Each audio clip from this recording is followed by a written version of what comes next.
Fantasy Island. The film starts on an island with a woman named Sloane Madison, Portia Doubleday, running from some. She calls the island's owner, Mr. Rourke, Michael Peña, for help, but he reminds her she is a guest there, and Sloane is captured by her pursuer. Later on, a plane full of guests arrive at Fantasy Island, where Rourke greets them along with his assistant Julia, Parisa Fitz-Henley. Among them are Gwen Olsen, MaggieQ, Melanie Cole, Lucy Hale, Patrick Sullivan, Austin Stowell, and stepbrothers J.D., Ryan Hansen, and Brax Weaver, Jimmy O. Yang. Rourke tells them that all of their greatest fantasies can be fulfilled until they reach their natural conclusion. Watching the guests from afar is a man called Damon, Michael Rooker. After the guests get to know each other, Rourke begins to take them to their fantasies. He brings J.D. and Brax to a fantasy of an endless party, where J.D. hangs out with a crowd of beautiful women, while Brax hangs out with handsome men and a bunch of weed. While partying, Brax sees what looks like an apparition of a horribly burned man. The next morning, Gwen meets Rourke, who asks her questions specific to her background. She is shown to her fantasy, a restaurant where she rejected a proposal from her ex-boyfriend in order to pursue her career goals. She is met by the ex-boyfriend, Alan, Robbie Jones. He is real and has been roped into the fantasy, which Gwen feels bad for. However, she enjoys reconnecting with Alan, and when he proposes once again, she chooses to accept. Melanie talks to Patrick about her personal fantasy, which is to torment her former school bully. Rourke then brings her to a basement, where she finds Sloane tied up behind a two-way mirror. Thinking it's just a hologram, Melanie proceeds to torture her by zapping her or dumping toilet water on her. She then uploads a video of Sloane having an affair with another man, which is posted on Facebook for her husband to see. The computer then calls her husband, and Melanie quickly realizes that Sloane is really there, and she tries to stop her from getting hurt more. A man dressed as a surgeon enters, and he resembles a doctor that used to terrify Melanie, whom she nicknamed Dr. Torture, Ian Roberts.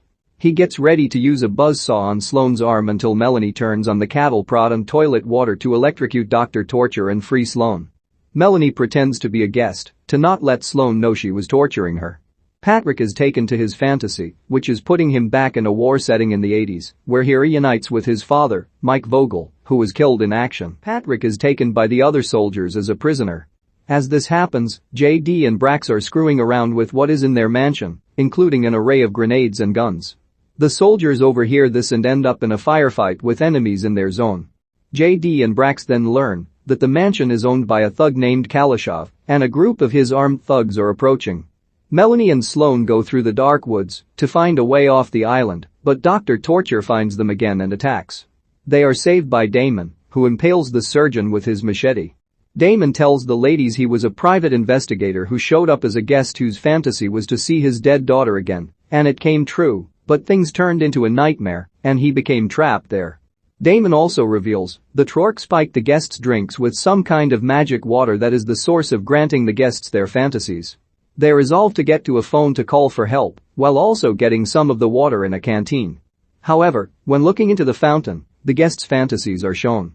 Sloane's is to get back with her husband, while Melanie's is shown to torture Sloane, letting her realize that Melanie lied about being a guest, and gives Melanie a chance to vent her anger to Sloane over her treatment of her. Mr. Sullivan confronts Patrick after finding a picture of himself with his own son in Patrick's belongings. He reveals that is him as a child, and Mr. Sullivan is his father. Although he proves information only both of them could know, Mr. Sullivan is not convinced that Patrick will do anything to prevent him from his fate, which will happen during a hostage rescue mission in Venezuela that will happen the next day. Gwen wakes up to find that she has already married Alan, and that they have a 5-year-old daughter named Lila, Jariah Ben. Gwen tries to find Rourke and change her fantasy, because this is not what she had in mind. She talks to Julia and tells her that her fantasy was to go back and save someone from a fire she caused. He tells Gwen that his own fantasy was to be able to see his dead wife, and it can only continue as long as he fulfills the guests' fantasies. Although Rourke initially refuses, Gwen convinces him to let her enter the new fantasy after pointing out that he can only see his wife if he lets her have her fantasy. Kalashov's head thug, Kim Coates, interrogates J.D. and Brax over some money that is supposedly in the mansion. They try to trick the thugs by saying that the money is in the garage, where their weapons are. At the same time, Gwen enters her new fantasy to the burning building. She sees J.D. and Brax running away.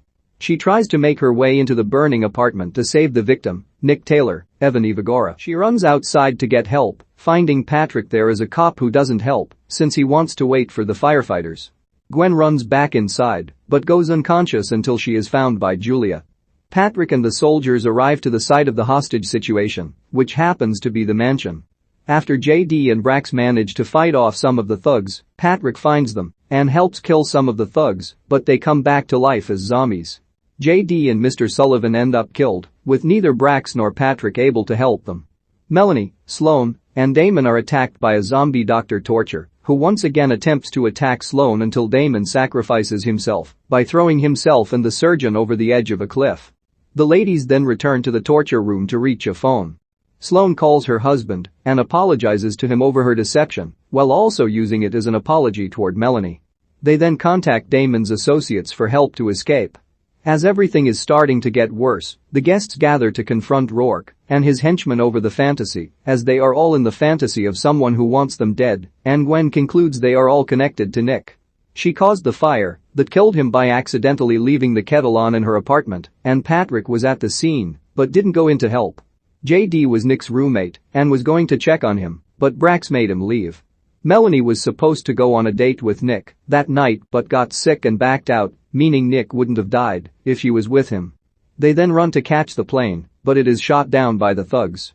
The guests run to hide and believe that Julia was Nick's mother who wants revenge on them. They resolve to destroy Rourke's fountain to stop the fantasy altogether.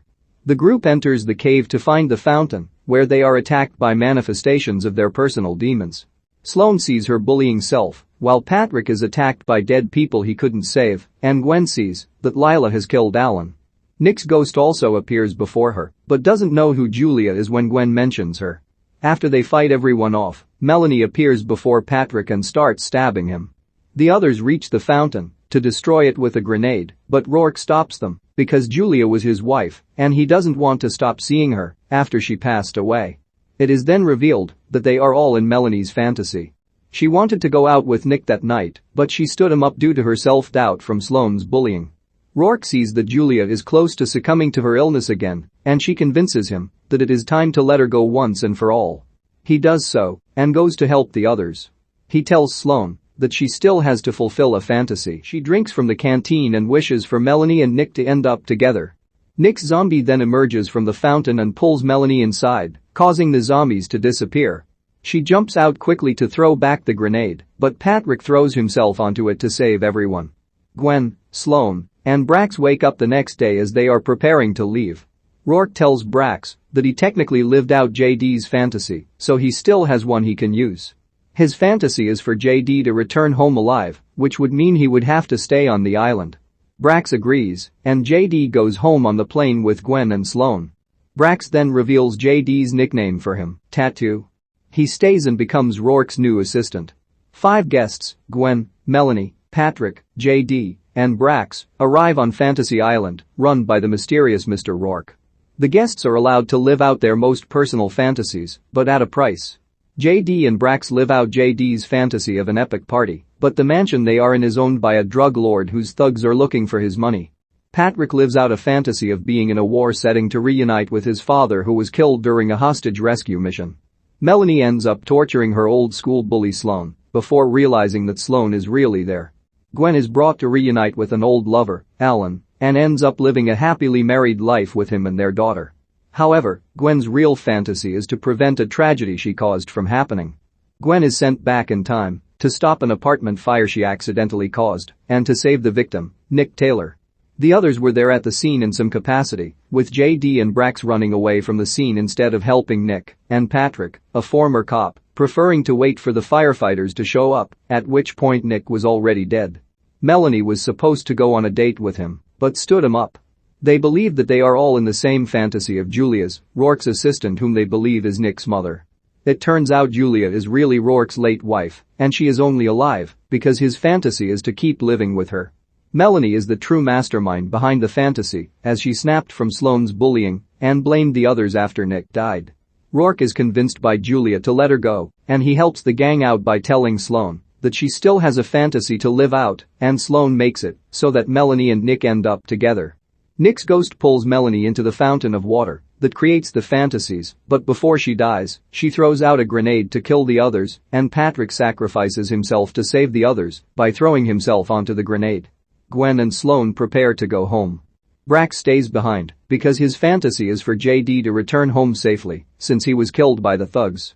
Brax becomes Rourke's new assistant and goes by his old nickname, Tattoo.